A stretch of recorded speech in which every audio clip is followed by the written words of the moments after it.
So welcome. Then we shall start a new class again.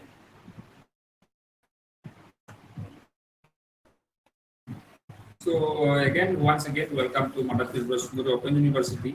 Uh, this Master of Arts Political Science course, second semester. We are going to start a new class. So the course name, the paper name is Comparative Political Analysis, where we compare different political system across the globe. We try to understand what kind of politics is happening in India, what kind of political structure is in America, or what kind of political structure in the European countries and China, or Russia, or other Southeast Asian countries. We're going to discuss the different political setup, and we try to analyze what is existing there. We can also see. So accordingly, we can conclude like what system is existing and what is the scenario of politics across the globe. Our course code is PLM 6212. Additionally, our university's motto is education for everyone, skill, inclusive, accessible. Everyone, regardless of the age group, whether you are employed, unemployed, far away from the country, far away from the state, we are here to give you education through audio mode, online distance learning, online in the new technology era, which has helped us, which I believe, see, you can study from the at home itself. This is an opportunity, great opportunity for everyone who cannot actually far away from the city or far away somewhere there where there is no access, you can directly connect with us online mode. So I'm your faculty, Pandra Devarma, assistant professor for political science in our MKS Open University. Then this is my contact, my email and my contact number. If you have any doubt or queries regarding the courses, regarding the programs of political science, I'm here to help you out. You can contact me during office hours. So let us start. So let us do the introduction, what we discussed in the last class, and today is the fourth session. Okay, we have already done 3 sessions of this paper already, and today we will discuss the block 4. As you know, I hope you have received the SLM, the books, self-learning materials which we provide to the learners, and you have gone through it. And you know there is 4 blocks. Each blocks we have been discussing every class. So in block 3, basically we discuss about nationalism approaches forms into state building. Nationalism, what is nationalism? What is nation? Nationalism is that feeling of attachment with a country. And what are the types of nationalism? Like ethno-nationalism, that means ethnicity. You were born there, your grandparents are from there.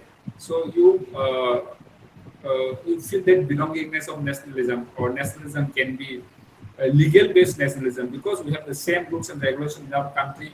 Even if I go to Mizoram tomorrow, I feel like I'm still an Indian. If I go to Uttar Pradesh tomorrow, I will not feel I'm from Uttar Pradesh region. I feel like I'm in India because we follow the same constitution, same legal structure. So these are some things we discussed in the last class. Block 4, we are going to discuss participation via federalism.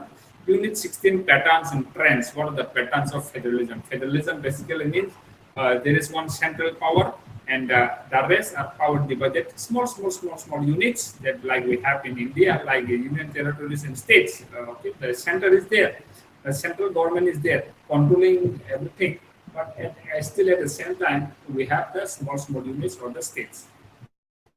Then we are going to discuss Unit 17, parties and party system, interest group and lobbying. Unit 18, okay, political parties are very important role. Without political party, who's going to form the government? Is it not?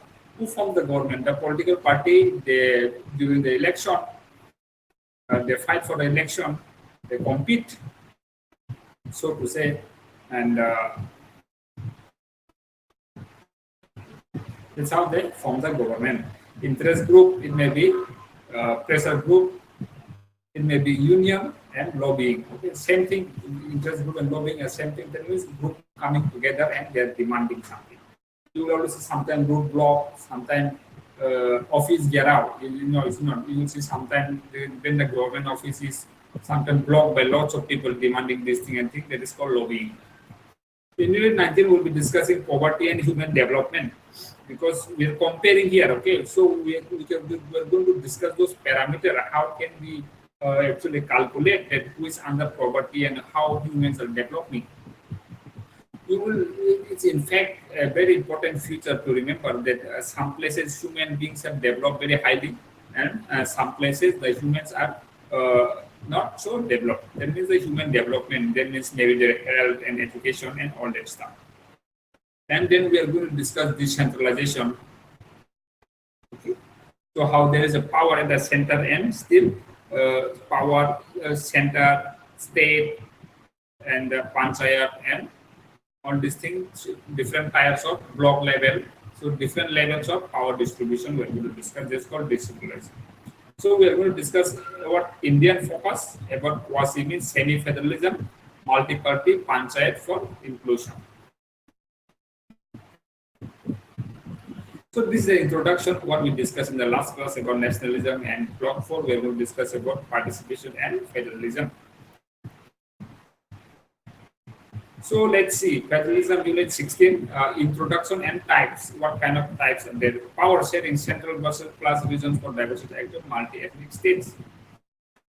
So we all know, example in India, America is also a federal country. Okay. So in India, there is a power sharing, central government is there, and regions are having like state, like Tripura, or Goa, or Tamil Nadu, or Gujarat or Rajasthan or Meghalaya or Kashmir. See, these are all different units, okay, regions for diversity. So there is central government, and there is who is at the center, and our country is divided into small units. There means power distribution is there between the central and the state. That is called federalism. When there is a single central power and the other parts is divided into states, small units or states, and power is divided between the center and the units. That is called federalism. There is a definition of federalism. So unions are also the four model centers to New Zealand Lebanon model. So actually, just for an example, a reference in New Zealand is also a very federal country.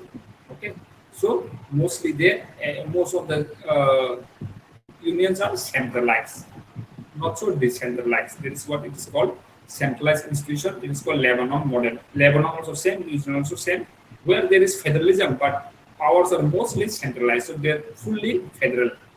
What are we? We are quasi-federal, semi-federal. Okay, see, power is there obviously in the center, but at the same time, power is also divided between the units. So that is what difference. So just look at the picture here: federalism, federal and the state. There is a competition, tug of war. Who is going to have more power? Just like in India,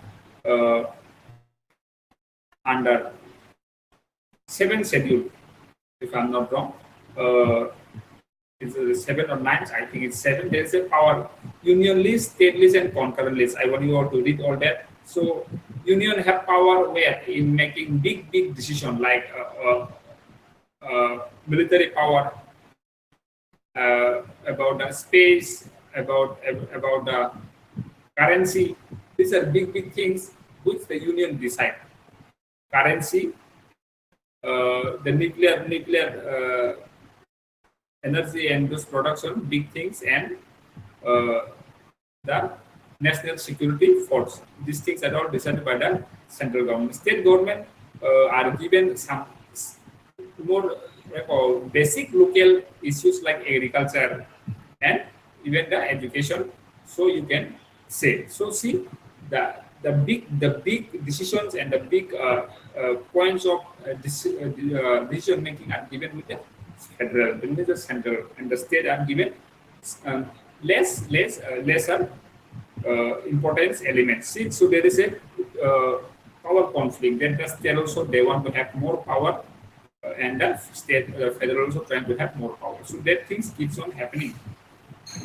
Confederation lose alliances, sovereign state, USA, EU trade. So this is just example of what has happened. Okay. Pre-1893, USA and European Union, what there was loose alliances and sovereign states was there. Okay. Asymmetrical space, India, Nagaland, Article 371. So asymmetrical means something special status also given sometimes, like Nagaland under 371 is been given a special status whereby you will require inner line permit to do business in their state. To enter their state, to live there, to do business there, you will require to have some special permission from foreign outsiders. So these are some special status also sometimes given. So these are just an example to remember what types of federalism can exist. Okay, in USA and EU, there was confidence loose alliance. That means there was a quite loose connection between the central and the state. Okay, the state are very much powerful in the USA because in USA you have double citizenship. In India we have only one citizenship. Okay, so remember that fact. That question are very much common in any exams.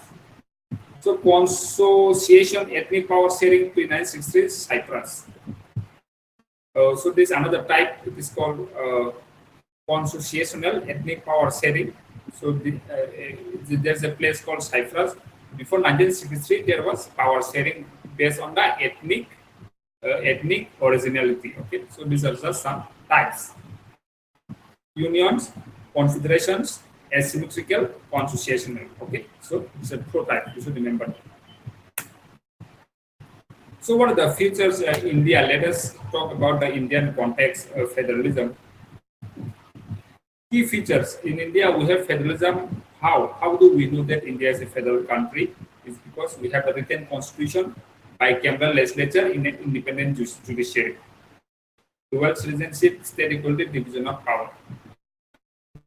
So these three are the most important for any country to judge. Whether you want to judge the country, you have to first see whether they have a written constitution, whether they have two parliament, bicameral means two parliament, that means upper house and lower house, Lok Sabha and Rajya Sabha, and independent judiciary. When judiciary is independent, can take own decision. These things are the most important to judge whether a country is actually federal or not. Some other things around the globe, basically what you see that for a federalism you need dual citizenship, state equality and division of power. But in India we do not have that dual citizenship. India is a one citizenship. So that is why we always see that in a federalism, if you have a dual citizenship, then you are a truly federal country. But in India, we have only one citizenship. So we are not truly federal, we are called quasi-federal, remember that, semi-federal. Because the states are given not to autonomy. We are still under the control of the mostly powerful central government. That is why we are quasi-federal. State equality. So all the states are given equal power, is it not? So what power? But some exceptions are there, just like we discussed in the previous slide, like in Nagaland case, like you have to require special permission to do any business there. So if there is no special case, the state and state are supposed to be equal, just like Uttar Pradesh and Bihar should have the equal power. There should not be difference there.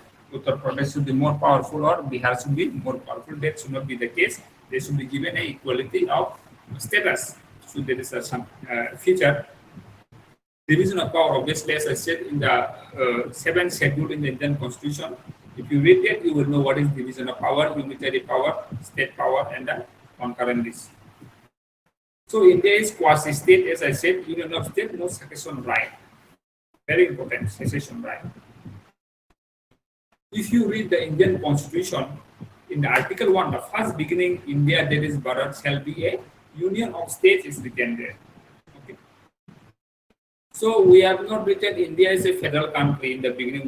We have written union of state. So that means the states are all united and no succession right. That means no state can, by their wish, separate away from the Indian government. We are part and parcel of India as a country, and we cannot be separated, okay, from the country. So that is a Article 1. So 3 lists are given, 17 union lists, 6 and 47 residue union. So see, these are the things. Those I just said, three lists are there: union list, state list, and control list in the seventh schedule. So residual power is with the union. That means citizenship and all is always given by the union. So remember that. We don't get citizenship of Tripura. We will get citizenship of India. So this is called residual power. And we also have federalism, Panchayat local federalism, 73rd and 74th Amendment Act in the Constitution in 1992 have brought out this thing that to strengthen the federalism. See, center, state, and the local. So that's of federalism we have seen in India. So you should remember that it's a key feature to be a federal country. What is required in Constitution: bicameral legislature, independent judiciary, dual citizenship, state equality, division of power. India is a quasi-federalism, not fully federal, because we don't have dual citizenship. Okay.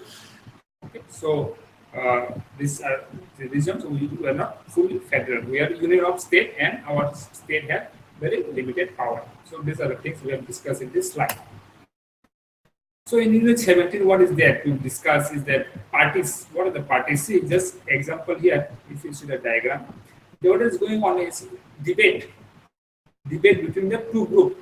The people are seated here, they will choose which party to vote for, which party to bring to power. Okay. So there will be two groups or many in political party. So that the people will choose. There can be one party also. So see what kind of political parties are there. See, as we said, this our paper is comparative political analysis. So we are going to compare country to country, place to place, what kind of systems are happening. Just like one party monopoly rule, China, Communist Party of China, no opposition. In China, there is only one political party, and name is Communist Party of China. So there is no opposition. Like in India, we have multi-party like Congress, Aam Aadmi Party, BJP. Many regional parties are also there. Trinamool Congress. So many parties are there, like Samajwadi Party is also there, PNK, DNK. So there are different parties. But in China, there is only one party. Only the leader may change. Just now, the leader is Xi Jinping, who is the president of China. So the party is going to remain the one, but the leader may change from the single party. So there is a system happening in China. Two-party system alternation, like USA and UK. In USA, only there is two party. One is Democratic Party, one is Republican Party. From where the Donald Trump, the president of USA, is from Republican Party. Okay. Before him, who was there? Joe Biden. He was from Democratic Party. So there is only two party, and there is a continuous competition. In UK also, same two party. What is Conservative and Labour Party? So there is two party. In UK also same. First pass the poll system. Say FPPP means the one with the majority vote will win. Very simple process. Okay. So who win the maximum part of vote, they will win. So these two party system is happening in USA and UK. Multi-party coalition common India 8 plus national France. Now we come to the multi-party system like India. In India, there are more than 8 plus national parties. France also is a multi-party where many parties they compete for power. So what happens in multi-party most of the time is that there is a coalition. Two parties they come together. You will always see, like in presently India,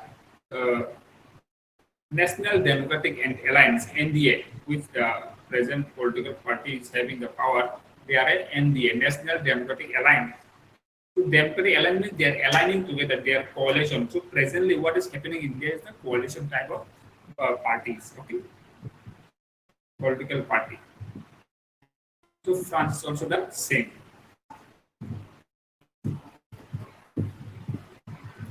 By coalition, when one party is not able to win by alone when they cannot win the election, what they do is that they form partnership with other group and they form the government. So dominant party, long majority India Congress big. So there can be also a dominant party when one party is ruling for a very long time. So after India got independence in 1947, we are now 77 years after independence. what happened is that till 1977, that means 50, 60, 70, more than 30 years, there was only one party rule, there is the Congress was there. So you should remember as a factual understanding here that sometimes there is a dominant party who rules for a very long time, like in India from independence of 1977, Congress was ruling in India. Measured by effective parties, Lakso Tagepera. So this is just an example and a quotation again. So we always, how do we analyze? We measure the effectiveness, whether the party was able to give welfare scheme, able to build the roads. If there is a pothole in the road, if the road is not problem, what do we say? This political party is doing nothing, no development. If the school buildings are broken, we say this government is doing nothing. The schools are broken and there is no colleges. When the tax is too high, we will say the government is collecting too much tax. So we always measure their effectiveness, how well they are able to perform. So this is just different type of parties which we have discussed. So what is the party's role as a political party? What is the role in India? Let us see. Get interest, mobilize people for election. So party role is to gather the interest of the people, what people want, because they are connected with the people. Is it not? Those who are working in the politics, they are connected with the grassroots people, and they know what the people want, what the people demand, and that's how they take their interest. Then they promise they will give you your interest, you vote for us, and we'll fulfill it. That's how they mobilize voters for election.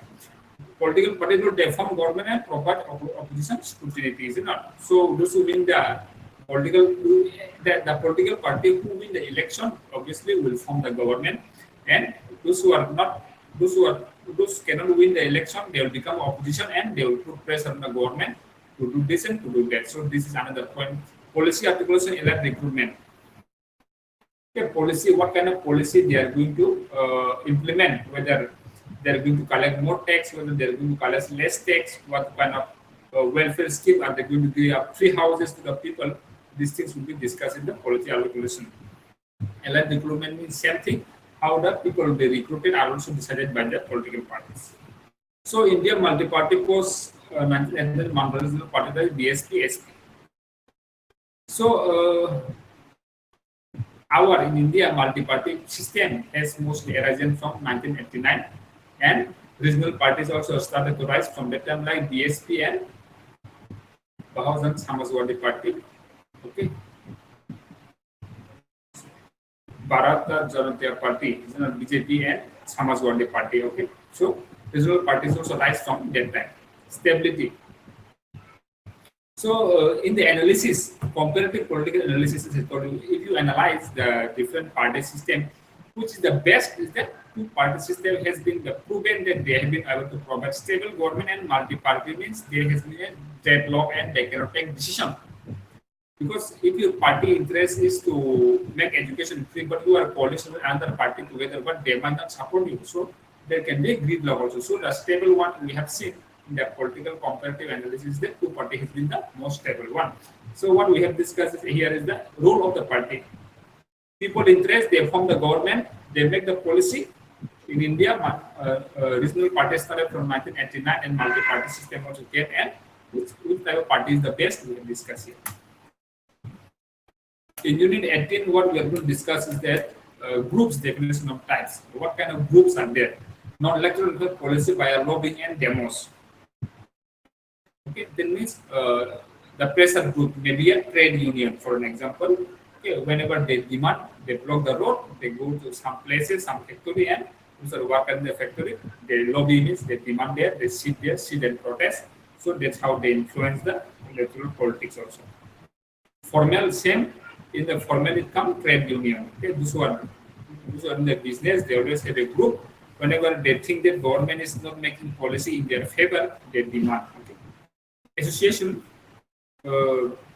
voluntary, where that means you can join or not join, like FICCI business, AMN doctors. So in All India Medical Association, like those who are doctor and those who are, they can come together, and whenever they want, they can do their demand. Okay. Anomic, sudden, spontaneous protest. So sometimes also what happens is sometimes group is formed suddenly when there is sudden requirement for demand. Sudden group is formed and they may protest. Promotional singing issue environment human rights. So some group are very much topic based. Then we are going to focus on environment, and some group they focus on human rights. Some group even nowadays focus on animal rights also. So see, these are different types of group. Okay, non-electoral influence, not about election, but their one is policy. Then you should bring the policy. Formal institution like trade union recognize. Voluntary like doctor association may be there, and sudden may be there, and issues on certain topic may be there. These are different types of groups. So now let us see the pressure group. What is pressure group is a very important thing everywhere it is discussed. Let us just watch a short video about what is pressure group.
So yes, you have now seen that what is the meaning of pressure group.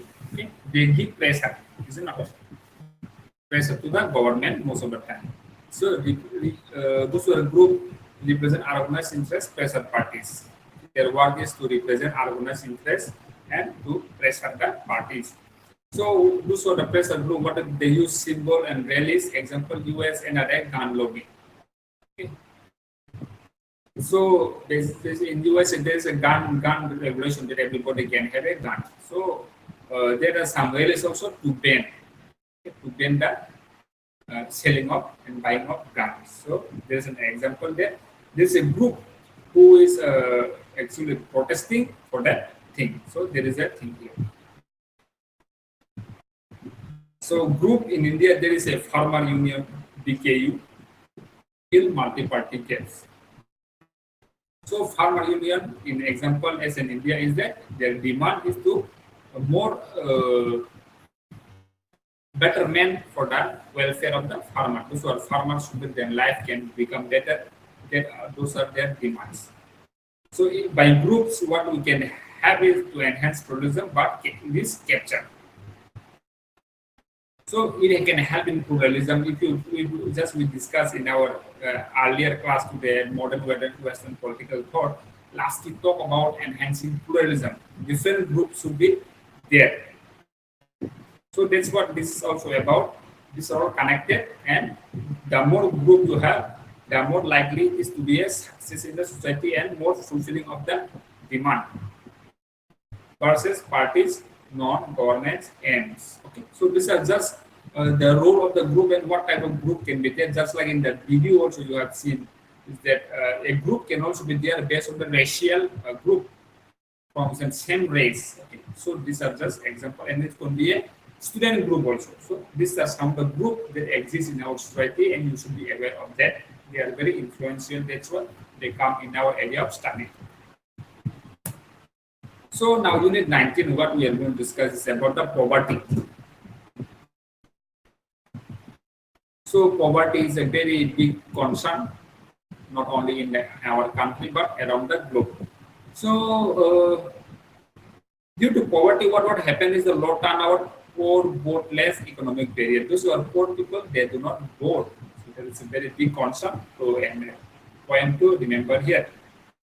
Allied dominance, well, they control partisan group. So in a poverty issue again, those who are the rich class, those who have the money and everything, they always control the parties and the group. And we should remember that allied dominance is there. Just like example here, you can see the child, he's living in his area and living in the area where there is no much facility of anything.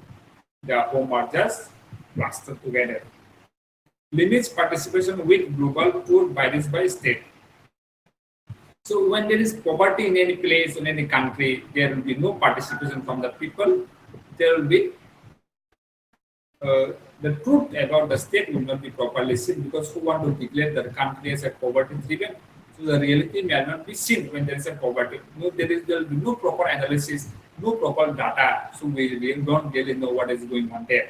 So when there is a poverty, we can say that there is a limitation in the participation around the globe due to poverty, and there is an important fact to remember. So instability risks again, when there is poverty, some people will be ignored. That's why their poverty is, they are poor because they have been ignored, they have been excluded. So when those things happen, the society will be unrest. That means society will not be stable. So we should remember that whenever there is poverty, there will be people who are excluded from the policy, from the government, from the system of this whole social structure itself. So that time society will be feeling to unrest and society will not be stable. And we should remember that HDI Human Development Index, health education gaps worsen. So when there is a poverty, there is no proper health, there is no proper education, and the gap between the rich and the poor countries keeps on increasing and increasing. So the poor people are not able to cope up, their living standard is not able to match up with the other people. So these are some poverty. When there is a poverty, what will happen? There is no turnout for election. The elite will control everything. There is no participation. There will be exclusion of people, and health and education will be impacted. So in Union 19, Human Development Index is very important. You should see this diagram here, HDI, Human Development Index. What are the things to actually, how do they measure how do they measure it, whether your country is actually, the people in your country are actually developing or not? Life expectancy, how much life they're expected, maybe 60 or 70. If it is around 40, then means your country, there is no medical facility, there is no health, so your humans are not developing. So this is the thing. Life expectancy at birth, when people are born, average, are you able to successfully make the birth process successful? Are children dying in the process of birth? Are you able to provide proper medical facility? Those are some criteria to discuss how your humans are developed. Dimension indicator and dimension index. Just like education, we are going to discuss years of schooling. What is the average human years of schooling in your country? How many years of schooling are expected? So these are some education. How many average years? Is it 10 years? Is it 20 years? What is the average your country is having? Gross national income (PPP) per person. So how much a person is able to earn money? So these are three basic, very important to discuss, and they analyze through this number that how much humans have been developing in their country. So life expectancy plus education plus income, United Nations Development Program. So these are the most important. We should remember that whenever there is a question about Human Development Index, we expect life expectancy, education, and gross national income. How much per person per head is able to earn money. Boost engagement, educate, vote more. So when you discuss about human development index, how is it helpful is that when you develop the humans, it helps in boosting your engagement. The people are more active and they participate more and they tend to give their vote more. Unlike the poverty where people doesn't vote, but when you develop the humans, people will be more engaged and people will vote more. So what have India done to for the human development is that Manrega, Mahatma Gandhi National Rural Employment Guarantee Act, very much popular called as Rega in our local language. In that, what they do is that they try to give job to the people for about 100 days per year. So it's a process the government of India has implemented to help improve up the what is that unemployment and uh, poverty and human development reason. Welfare policy legitimate regimes. Okay, so whenever the government, if they want to be have a people support, what they should do is that they should bring those welfare policies up just like this Manrega. They should bring more like free house, free solar panels, not free but support subsidy kind of thing. They should provide to the people, providing education at a minimum cost, or by providing healthcare at a minimum cost. This way, if the government is able to bring welfare to the people, that means the people are going to be supported of the government. So targets reduce inequality for stability. So if you want to bring stability in the society, what they should do is that they should reduce the inequality. And then if you reduce the inequality in society, there will be stability. So human development index is a very important factor of measurement, like life expectancy, education, and income. Then by doing that, you will be boosting more engagement. In their example, they have given this Manrega welfare policy. If you are able to bring your policy, your government will be more recognized, and with reducing inequality, you will bring society to a stable place.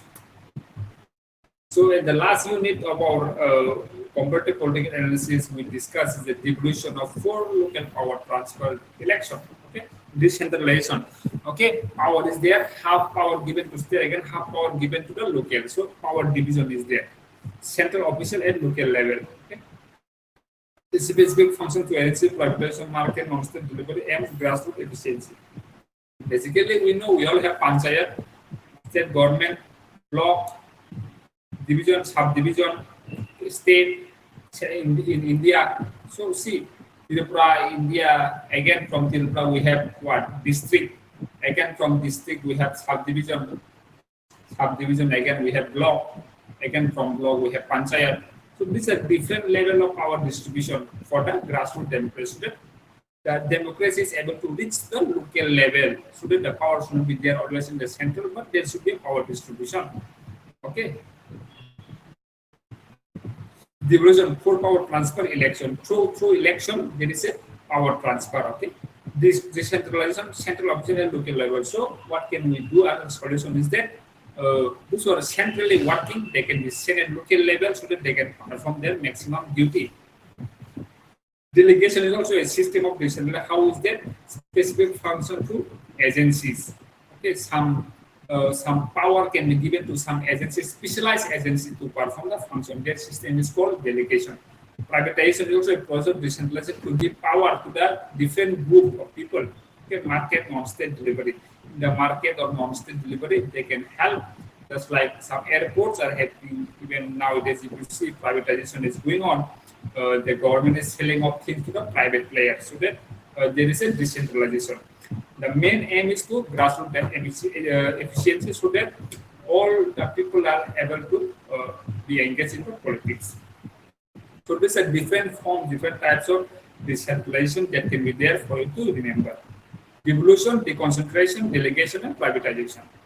The aim is to grassroots efficiency so that every part of the world is, every part of the people, every population is able to be affected and to be benefited from the politics and the power distribution. So in Unit 20, as India as an example, you will see here national planning level, outer state level planning, district level planning, block level planning, then panchayat level planning, then village level planning, Gram Sabha. So this is how planning is done. So that this is called decentralized power division. Power should be distributed. Like 73rd Amendment Act in rural 3 tier of panchayat is being given. 30% reservation is given to the women. In 47, we talk about urban municipalities. Okay, you will always see that in the city areas, there will be always municipality who is in control of that area. Okay. For cleanliness or business and another pollution control are always handled by these municipalities. In rural areas, there will be 3 tier of government, Jila Parishad, Panchayat Samiti, and Gram Panchayat. Okay, these things are there.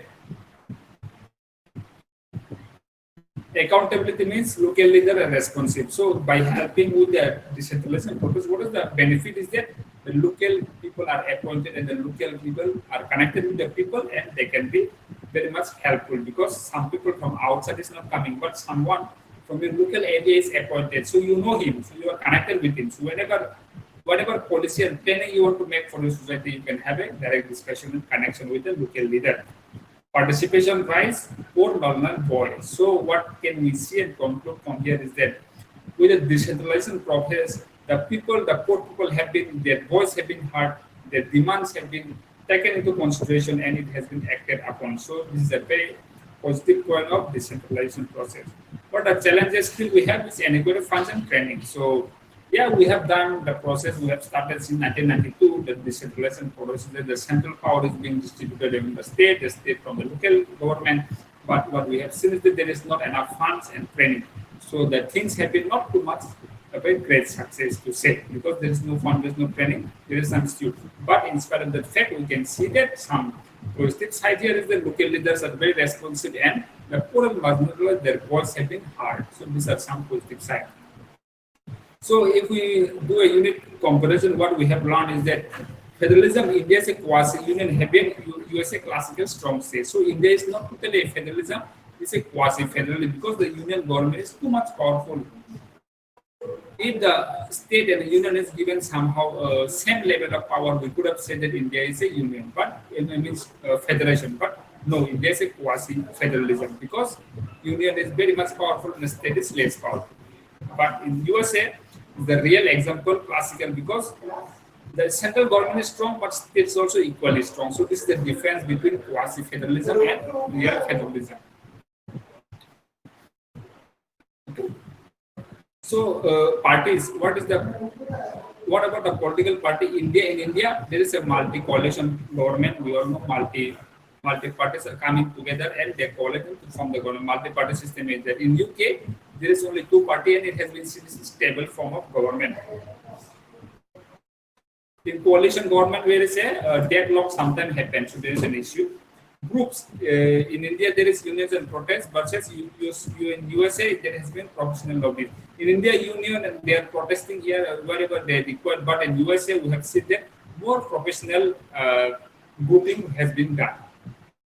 We discuss about poverty and its impact, global welfare links versus Indian scheme. So how human development like life expectancy, income and education, these three how can help in enhancing the human development and welfare of the people. Like Indian scheme Manrega was there. So we have to learn about how to develop our humans. So we talk about decentralization, Indian constitutional like 73rd and 74th Amendment Act and European Union system. That is the same thing where there is a power division of things. Okay? We talk about federalism, we talk about parties, we talk about groups, poverty and decentralization in this lecture. So in conclusion, what we can say is that diverse pattern is there. So there should not be monopoly. Okay, there should be different pattern, different groups of union or any characterization so that there is a stability. There is the first point. Second point, federalism, it helps in balancing power. India quasi has been effective. The state also they don't want to too much separate away.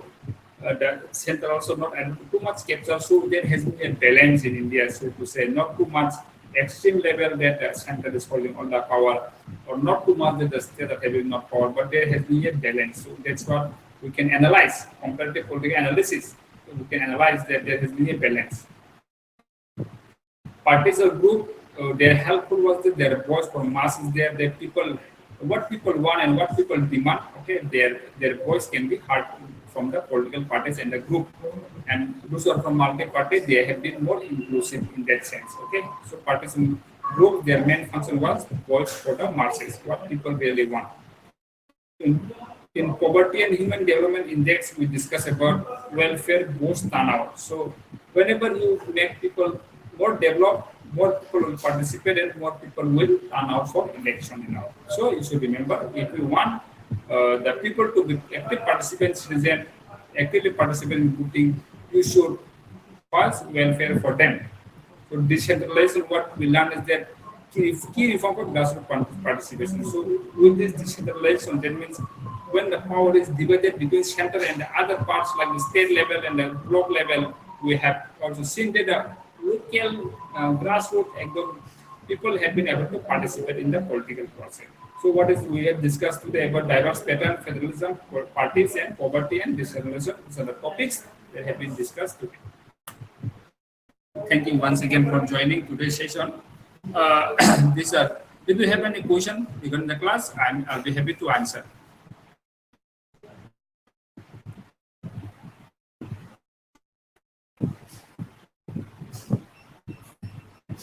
Otherwise, is India federalism truly federal or unitary? How does decentralization boost participation?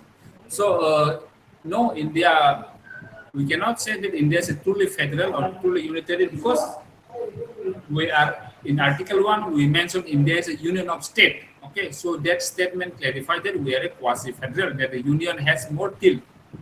Quasi-federal system with a unitary tilt. The union has basically more power than the state. So we are not truly federal, where power is distributed equally, or we are not too unitary, where too much power is given to the state union. So we are somewhere between semi-federal state with a unitary tilt. That's how it is discussed. How does decolonization boost participation? So when power is divided, okay, so basically one very basic example is that when power is decentralized and when the local leaders are appointed, the local leaders are always representative of the local people, is it not? So the local people and the local leader, they are known to each other. So people are more comfortable in participation in the politics. So that's how decentralized boosts the political participation and in grassroots democracy, which is the most important point of discussion in Indian politics also. So thank you once again for joining. Next session we'll be having at 1. Okay, next session. I'll see you in the next session. Thank you for joining.